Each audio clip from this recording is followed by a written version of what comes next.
living God will bless you. That we like this have also been brought into the Commonwealth of Israel. We thank you that, Lord, your salvation has found us. And today we have become part of the children of Abraham. Above all, we are joint heirs with the Son. We want to give you the glory. We lay our crowns, our educational crowns, family background crowns, our financial crowns, our entitlement crowns. And we say, receive all the glory. Because you have made us who we are.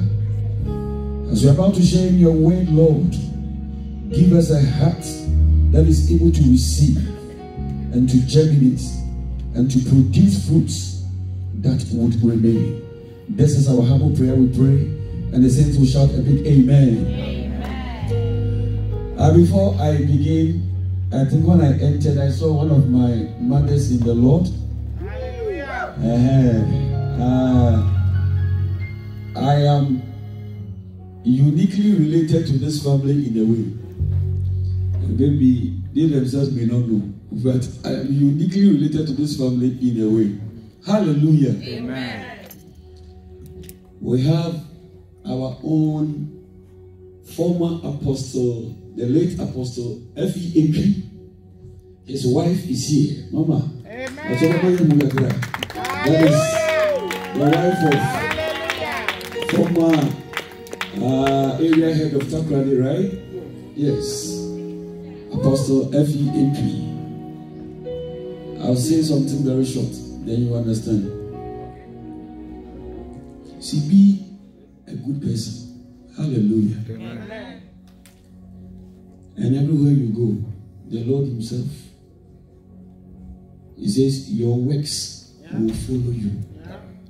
Your works.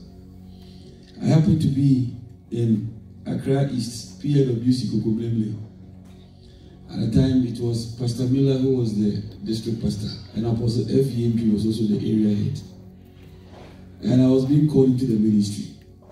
And I told the district pastor that, no, I want to practice my law for some time. And then he went to report to Apostle F.E.M.P. So I was there when I received the message that Apostle F.E.M.P. wanted to see me. So I went to the area office. At that time, I hadn't come home yet. Laboni. Yeah. Are you there? Yeah?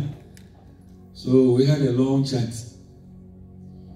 And I told him, no, Papa, because of this disease, we have to wait.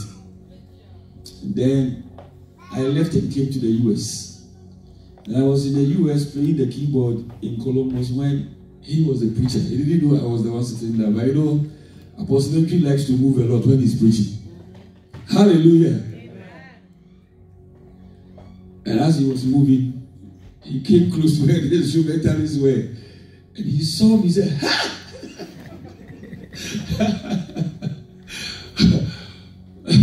Are you here? I started laughing. I knew why he shouted. Because he was waiting for me to go into ministry and had left Ghana too. So he told the pastor, this man. So I want to say that my coming into ministry was because of Apostle Entry. Yeah. Amen. Yeah. It was because of your father. So God richly bless you, Mama. Amen. And I was also fortunate to be called upon when Papa left to be with the Lord in heaven, to be asked to preach during his funeral. I think somewhere in Springfield. So if I say I'm related to the family, I'm seriously related to the family in a way. Hallelujah. Amen. So when we see such people, we pay them the respect. Hallelujah. Amen. Okay, so I believe we have been sharing salvation and the legalities. We have done part 1. We did part 2 last week, and today is part 3. There are 5 parts I want to discuss. Today I want to discuss salvation, a walk in the spirit and not after the flesh. Salvation, a walk in the spirit and not after the flesh. Can you project for us Romans chapter 8? So I have put some statements. I want to read what I put here. Sometimes it's good. In part 2 of our studies, we learned about the effects of the laws or the interplay of the laws that relate to our salvation. And the laws that relate to our salvation, we all know them. One is, okay, so I'll go left and right, and I'll come to you. So the three of you will be ready. So left, what's the first law? The law of God. The law of God. My right, second law. What is my go? The law of the mind. Yes. Left and right, okay. The law of sin and death. The law of faith, last one. The law of the spirit of life in Christ Jesus. Hello, 5 laws. And last week we learned how they interplay. When one law conflicts with another law, what happens? And we have understood that the greatest law in the whole of the universe is the law of the spirit of life in Christ Jesus. Why? Because it is only that law that is able to paralyze the law of sin and death. Amen. Amen. No man by his good acts can become justified before God. You cannot. Because the law of sin and death will paralyze the law of your mind. So when you want to be good, and that's what Apostle Paul said, so I want to do what is right. You know, so, and I'm saying that thing, so I can say, whether you're a Christian or you're not a Christian, it is still there. Because when you're born again, it is your spirit that is born again. And you're born again. This body still carries the same nature. Therefore, if you're a Christian, you can commit the sin that any unbeliever can commit. No difference. You can. So, we have learned that Apostle Paul said that, oh, who can save me from this nature? And Apostle Paul answered the question. He said, I thank God through whom? Christ Jesus. So through Christ Jesus, we are able to overcome the sin nature. How? Because once you exercise the law of faith, your faith, the Bible says that it will activate the law of the spirit of life in Christ to begin to work for you. When the law of the spirit of life in Christ begins to work, it paralyzes the law of sin and condemns it. And the Bible says the righteousness of the law is now ultimately fulfilled in who? You. Then Romans chapter 8 will begin something. That's where we landed. We landed in 7:25. Then you see Romans chapter 8. If all these things have happened in you, then he says, there is therefore now no condemnation to those who are what? In Christ Jesus, who do not walk according to the flesh, but according to the spirit. It means, now today, this is what we're going to discuss. So our topic is salvation, and walk in the spirit and not after the flesh. It means you can be a Christian and walk after the flesh. But what does it mean to walk after the flesh? We want to understand today. What does it mean also to walk after the what? The spirit.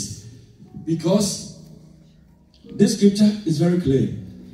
But maybe before we continue, there's something in 25 I didn't mention. 7:25. Go back, let's see. I think I wanted to explain that in connection with what we are discussing. This one, I said we are discussing salvation and walk in the spirit and not after the flesh.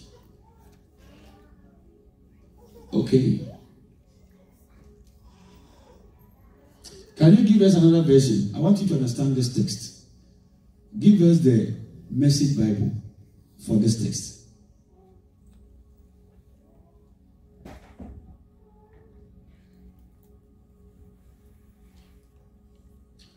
This is better.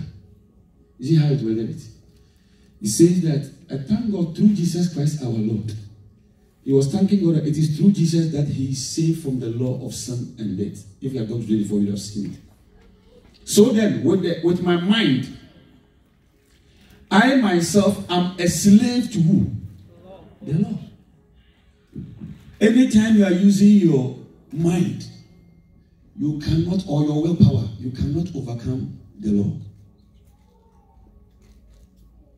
Then with my flesh also, I am also what? A slave to the law of what? So here, when we come to our flesh, we become slave to sin.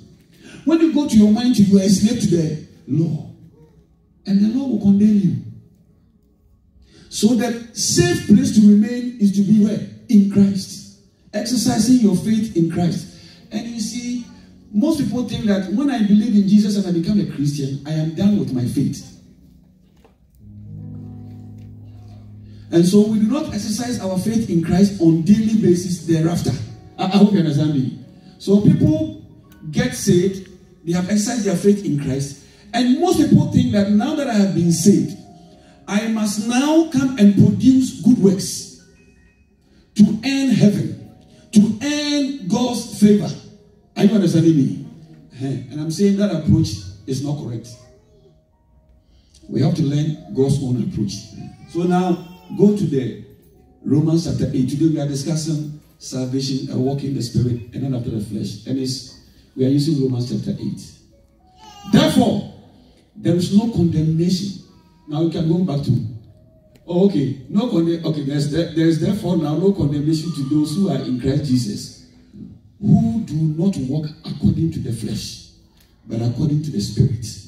So I put here some questions. What does it mean to walk after the flesh, given this particular statement? What does it mean to walk according to the spirit? Maybe let us read on a little bit. We shall soon understand. So go to 2. For the law of the spirit of life in Christ Jesus had made me free from the law of sin and death. Yes. For what the law could not do, in that it was weak through the flesh, God did by sending his own son in the likeness of sinful flesh on account of sin. He condemned sin in the flesh. Yes. And that the righteous requirement of the law might be fulfilled in who? In us. Again, who walk according to? Who do not walk according to?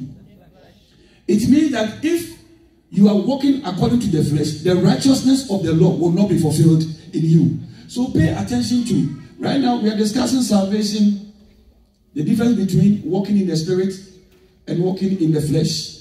All the things that we are reading, no condemnation, only applies to those who have Jesus and do not walk according to the flesh. Then here too, we are learning that the righteousness of the law is fulfilled in those Christians who do not walk, who walk according to the spirit and not according to the flesh. So you need to know whether you are a Christian who is walking in the spirit or you are a Christian who is walking in the flesh. Yes. For those who live according to the flesh, set their minds on the... So he's describing those who live according to the flesh. They set their minds on what? Things of the flesh. But those who live according to the spirit, the things of the spirit. Yes. For to be... Now, he's going down. He's breaking it down. For to be carnally minded is what? Death. But to be spiritually minded is what? Life and peace. Yes. Because the carnal mind is enmity against God. For it is not subject to the law of God, nor indeed can be. It cannot. Yes.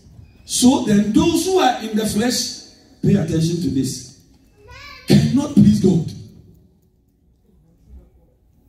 So if you are saved, you have another requirement, that you remain in the spirit, that you walk in the spirit and not in the flesh, because those who are in the flesh cannot do what? Please God. Yes, we'll go up to 13, then I'll start. But you are not in the flesh. So you see how he's talking? He's talking to Christians. He says, hey, you are not in the flesh, but in the spirit. Tell yourself, I am not in the flesh. I am not in the flesh. I am in the spirit. I am in the spirit.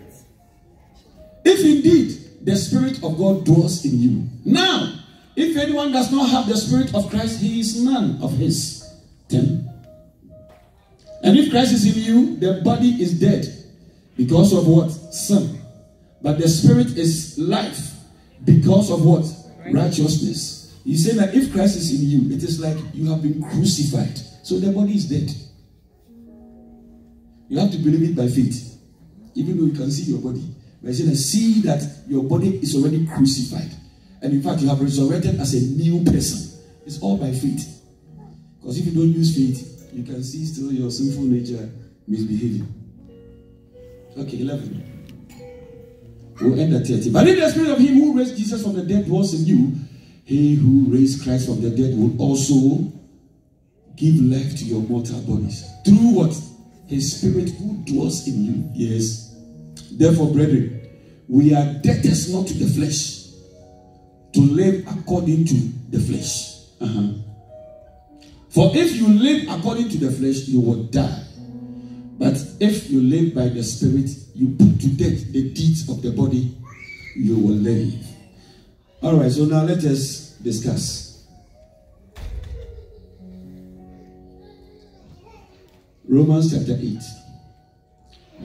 2 questions to answer. What does it mean to walk after the flesh? And what does it mean to walk after the spirit? Jesus did very well. Last week, I gave a quotation for us to discuss towards this communion. It is very helpful. It is very helpful. So we will look at that quotation because Jesus used it to explain a person who is walking after the spirit and a person who is walking after the flesh. Amen. Amen. Now, we are all saved. To walk in the spirit is a choice. To also walk in the flesh is what? A choice. But you see, you must understand what walking in the spirit means and understand what walking in the flesh means. Otherwise, you can be walking in the flesh and you think you are walking in the spirit. So let's use Luke chapter 18. There's a discussion over there. Luke chapter 18. There's a certain discussion over there. I want you to see it.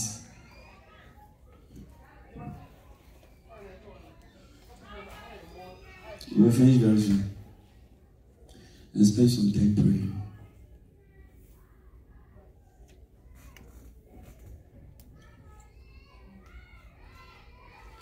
We'll go to verse, I believe, 9 or so. Let's pay attention to this parable. It's a critical parable. You see, when Jesus was talking, Apostle Paul was not a Christian. But it's amazing how what Apostle Paul discusses confirms what Jesus, the Master himself, already said, predicting two kinds of people. Pay attention. He spoke this parable to some who trusted in who? Oh, read after with me. He spoke this parable to some who trusted in who? Themselves. In themselves.